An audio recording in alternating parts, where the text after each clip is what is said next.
We've had the boat for 3 years, and during your first year of ownership, you're going to have a lot of warranty items, so you're going to have to go back repeatedly to the boatyard. After your first year, you can usually go once a year to do your annual maintenance, and you might have to go a couple more times if you've got some extras that need to be fixed or repaired.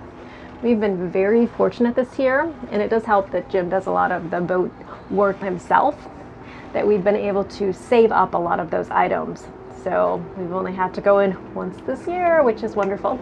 So we're going to talk to you. Actually, Jim's going to talk to you because I went home during this period and worked on the house.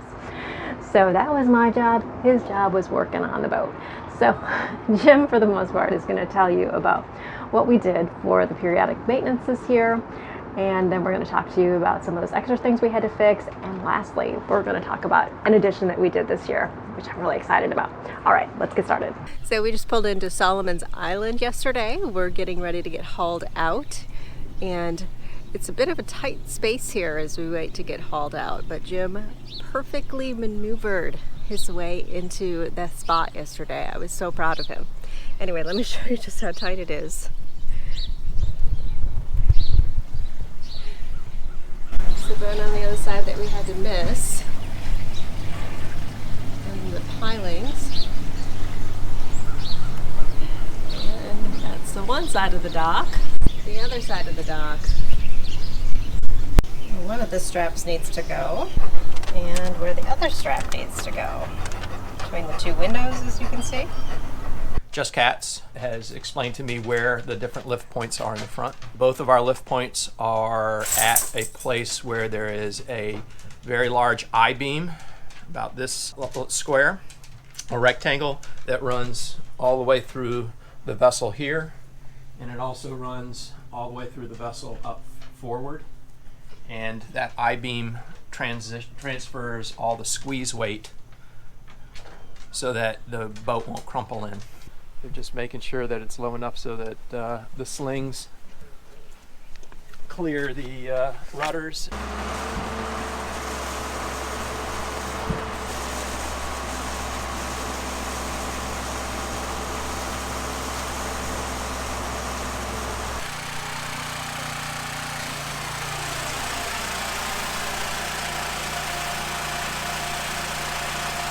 Hello. Hey, sweetie.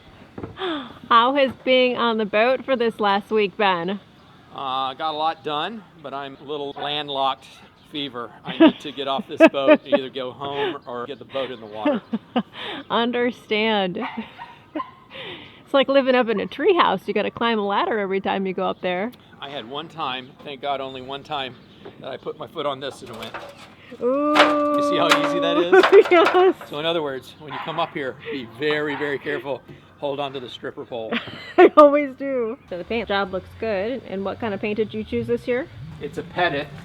What's happened this year is because of COVID and the lack of supplies, and then also I believe that there's one of the chemicals they used in the ablative paint no longer is available. But the point is the formulations of the paint this year have changed compared to years in the past. We chose a harder paint, pettit paint, that actually has a little bit of copper in it. They've had good experience with it through this boatyard, and we just decided to go with what they suggested this time. Before we had a much more ablative paint, a softer paint that would slough off. This one will not slough off. It's a harder paint, which just means we can scrape it a lot rougher now with our scrubbing pads when we're down in the Bahamas and cleaning off any of the growth that gets on the vessel. When it comes down to it, you can read all the things you want about all the different paints. But I have not found any studies that have really done a back-to-back on which is the best paint, because one year, like this last year, was a phenomenal growth year for barnacles. Everywhere along the East Coast, barnacles were growing substantially fast. 3 different people that are in the know have told me that barnacles were a very difficult problem on vessels this year, which we had a great deal of barnacles too. Or in other years, it may be that you just have a shear or a growth that gets on the entire hull versus just big barnacles. We had the big barnacles. We're going with the harder crusted paint and see if that works better with the barnacles this year. With engines, you have a weekly to monthly maintenance routine you have a annual routine, and you may even have a winterizing routine. The weekly to, if you're a little lazier, monthly routine is looking into each of your engine bays, and you look for any standing water that may have accumulated for any reason. Go look in your bilge to make sure that that stays dry. Then the next things you need to be doing is looking at your fluids, which would be your sail drive oil, your engine oil, your antifreeze, and even looking at your fuel filters to make sure that there's not a large amount of water or debris accumulated in the fuel filters. Those are all optical, easy things that once you get in there, you can just check out very, very quickly. Your engine's annual maintenance is definitely an oil change. You need to check your belts, you need to check your antifreeze, and you need to replace your impellers. Impellers are a little rubberized wheel that forces water throughout the engine in order to cool it.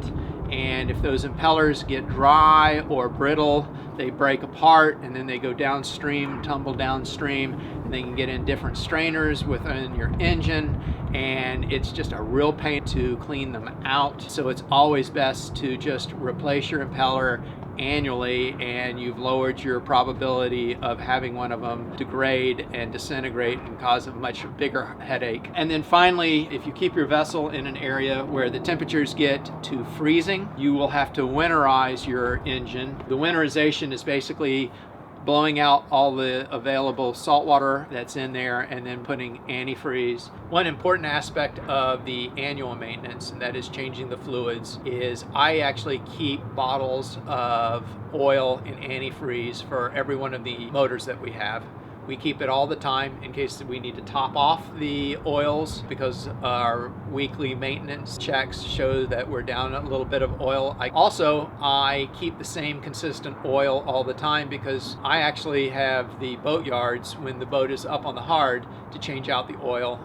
It's somewhat expensive, but they know how to do it and keep it fairly clean. So I keep all the parts. I keep the oil filters, the fuel filters, I have the oils. I also have the antifreeze with us, and I provide all that to the boat yard when they change out all of our oils and fluids. Because of that, I know exactly that they're using the right parts and the right fluids that have always matched the boat. I also have it in case of emergency. If you are down in the Bahamas and you start having engine problems, or your oil somehow gets degraded, or water gets into the oil. So I have all the fluids and all of the maintenance items in order to do all our fluid exchanges on our own. But like I said, it's much easier to have a boatyard do it, and they're very quick about it for the most part, using my materials. So is the paint job on these your job, or did somebody do this for you?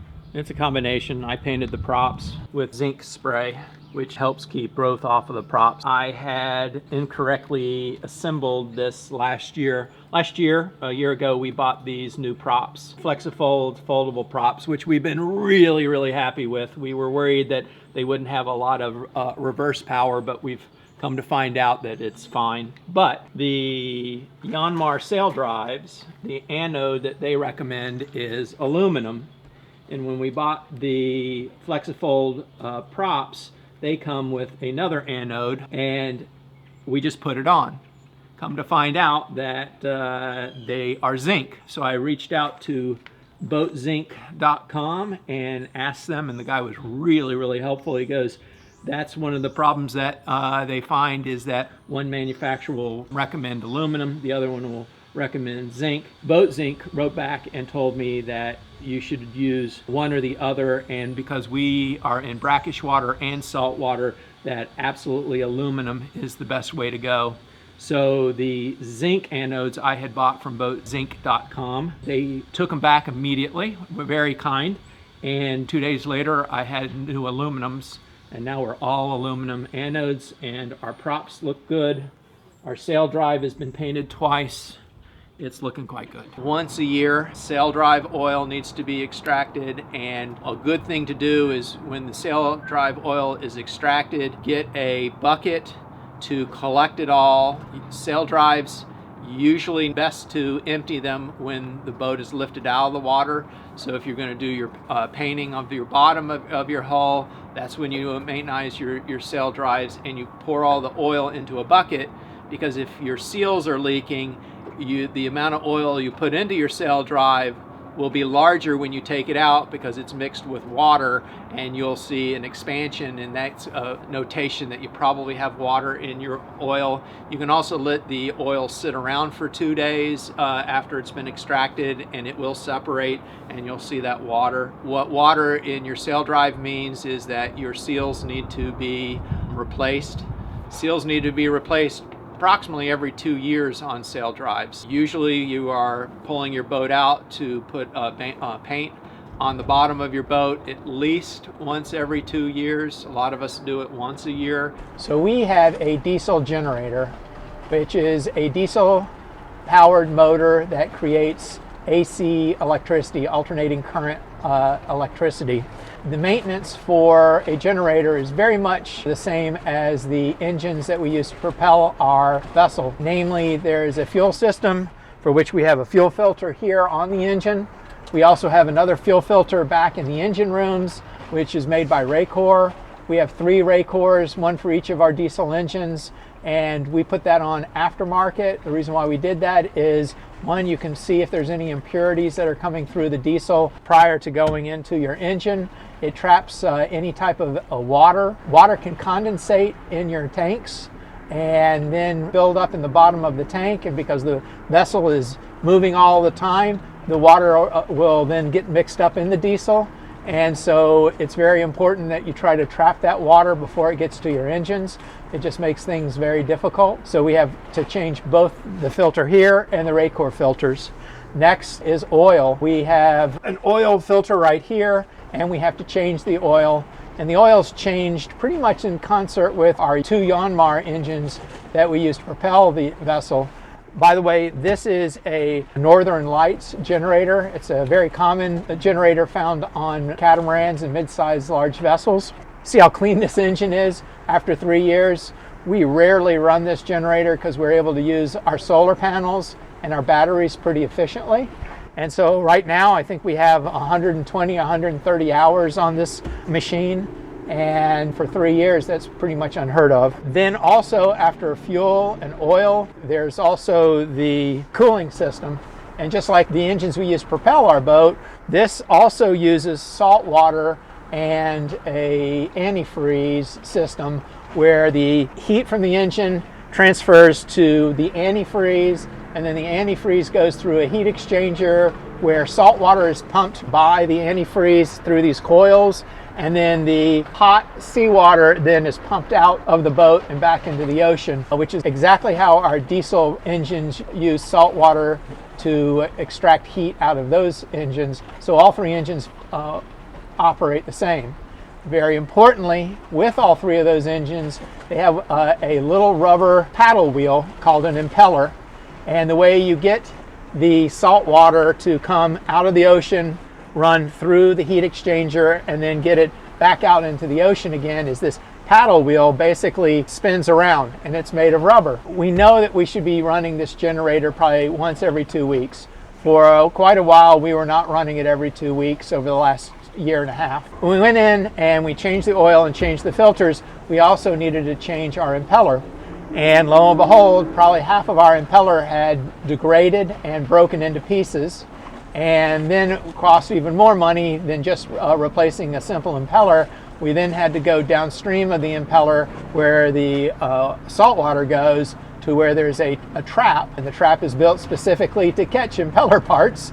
And we had to empty out the impeller parts. And when we put in the new impeller, everything worked fine. And as a result, we have upped our schedule for using the generator to using it every 2 weeks for 30 minutes to an hour, even if we don't need it, just so that the impeller doesn't dry rot. And it also is good just to run every 2 or 3 weeks because it changes out the fuel in the system, kicks out maybe a little bit of carbon that could build up because of the old fuel, and it also will keep all of the parts lubricated with the oil that's in the machine.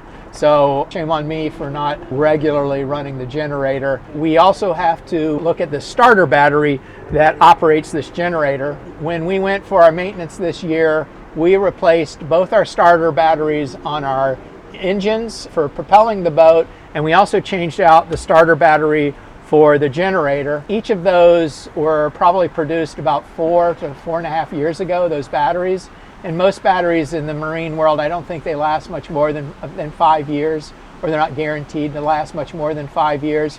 All of our batteries worked, but when we put them under load tests, the real fancy load tests that you can do with batteries, all of them were anywhere from 10 to 30% of life left in them. And when we were going to the Bahamas, that's the last thing we want to do, is have one of those kick out and die on us while we're down there for 4 or 5 months. So there are very few areas for which you can get batteries in the Bahamas, and ones that match exactly what your needs are and are at a reasonable price. So we took the leisure of the time we had for our maintenance work to basically buy 3 new batteries specific to our needs. So I hope you found some of these tips for annual maintenance useful. Make sure to tune in next week when we go into part 2 of our annual maintenance, where we talk about some more tips, and we also show our repair, and finally we show our addition. So make sure to hit the subscribe button and the notification bell so that you're notified when that part 2 comes out.